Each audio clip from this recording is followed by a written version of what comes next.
Hello all, welcome back to snack and meal.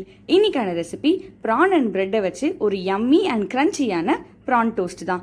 இந்த ரெசிபிக்கு நான் 150 கிராம் அளவு ப்ரானை க்ளீன் பண்ணி எடுத்திருக்கேன்.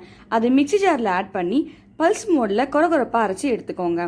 அரைச்ச ப்ரானில் ஒரு எக் ஒயிட்டை சேர்த்துக்கோங்க. 2 பல் பூண்டை பொடியாக நறுக்கி சேர்த்துக்கோங்க. அதே அளவுக்கு ஒரு சின்ன துண்டு இஞ்சியும் பொடியாக நறுக்கி சேர்த்துக்கோங்க. நான் 1/4 ஸ்பூன் அளவு சேர்த்துருக்கேன். நீங்கள் 1/2 ஸ்பூன் அளவு காய்ந்த மிளகாய் தூள், 1/2 ஸ்பூன் மிளகுத்தூள், 1/4 ஸ்பூன் அளவுக்கு உப்பு, 1 ஸ்பூன் சோளமாவு, பொடியாக நறுக்குன கொத்தமல்லி தழை கொஞ்சமாக சேர்த்து இது எல்லாத்தையும் நல்லா ஈவனாக மிக்ஸ் பண்ணி எடுத்துக்கோங்க. பிரெட்டோட சைடு எல்லாத்தையும் கட் பண்ணி எடுத்து வச்சுக்கோங்க. கட் பண்ண பிரெட்டில் 1 டேபிள் ஸ்பூன் அளவுக்கு ப்ரான் மிக்சரை நடுவில் வச்சு அதை ஈவனாக ஸ்ப்ரெட் பண்ணிக்கோங்க. மேலே இன்னொரு பிரெட் சைஸை வச்சு லைட்டாக ப்ரெஸ் பண்ணி சைடு எல்லாத்தையும் நல்லா சீல் பண்ணி எடுத்துக்கோங்க.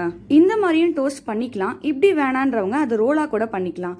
பிரெட்டோட சைடு எல்லாத்தையும் கட் பண்ணிவிட்டு சப்பாத்தி கட்டையை வச்சு நல்லா தேய்ச்சி எடுத்துட்டு 1 ஸ்பூன் அளவுக்கு ப்ரான் மிக்சரை ஒரு சைடாக வச்சு அதை ஈவனாக ஸ்ப்ரெட் பண்ணி அதை நல்லா ரோல் பண்ணி எடுத்துக்கோங்க. பிரெட்டோட ஓரத்தில் கொஞ்சமாக தண்ணி வச்சு அதை நல்லா சீல் பண்ணி எடுத்துக்கோங்க.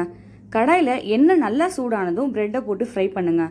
மீடியம் ஃப்ளேமில் ஒரு 3லேருந்து 4 நிமிஷம் வரைக்கும் வச்சு ஃப்ரை பண்ணிக்கோங்க. லோ ஃப்ளேமில் வைக்கும் போது எண்ணெய் நிறைய குடிக்கும். இப்படி எண்ணெயில் ஃப்ரை பண்ண வேணான்றவங்க பேனில் கொஞ்சமாக எண்ணெய் இல்லைனா பட்டர் ஆட் பண்ணி டோஸ்ட் பண்ணிக்கலாம். 2 சைடும் நல்ல கோல்டன் ப்ரௌன் ஆனதும் எடுத்துருங்க. இதே மாதிரி பிரெட் ரோலையும் ஃப்ரை பண்ணி எடுத்துக்கோங்க. அவ்வளோதான், கிரன்ச்சியான யம்மியான ப்ரான் டோஸ்ட் ரெடி. இந்த ரெசிபி எப்படி இருக்குன்னு ட்ரை பண்ணி பார்த்துட்டு கமெண்ட்டில் சொல்லுங்கள். இந்த வீடியோ உங்களுக்கு பிடிச்சிருந்தா லைக் பண்ணுங்கள், சப்ஸ்கிரைப் பண்ணுங்கள். இந்த வீடியோவை உங்கள் ஃப்ரெண்ட்ஸ் அண்ட் ஃபேமிலிக்கு ஷேர் பண்ணுங்கள். ஏன்னா any one can cook. Thanks for வாட்சிங் ஸ்நாக் அண்ட் மீல். உங்களை நான் அடுத்த வீடியோவில் சந்திக்கிறேன். பாய்.